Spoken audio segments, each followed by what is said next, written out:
But yeah, I mean, the whole thing with the federal recognition, I feel like when you're talking about the tribes or they're fighting amongst themselves, it's the whole process of it.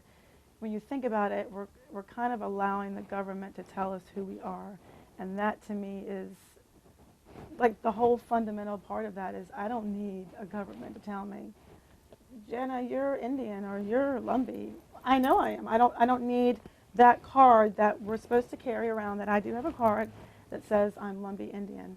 And as other tribes, that we have that. I don't feel that that is something that is important to me to have somebody else tell me that, because I know where I come from.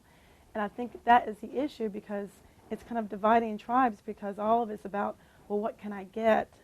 What can the government give me? And it's like this whole thing about we need to provide for ourselves on one level. I mean, I'm always struggling with that, because I always feel like we need to be self-sufficient as people. I mean, anybody in general. I don't feel like, I feel there are some people who do need some assistance, but I feel like we are letting the government divide us. I mean, just with the three tribes, the three factions, that troubles me, because the fundamental part of our unity and what brought us together hundreds of years ago, there wasn't a government. We just came together. We were people, and we lived amongst each other, and we made it work.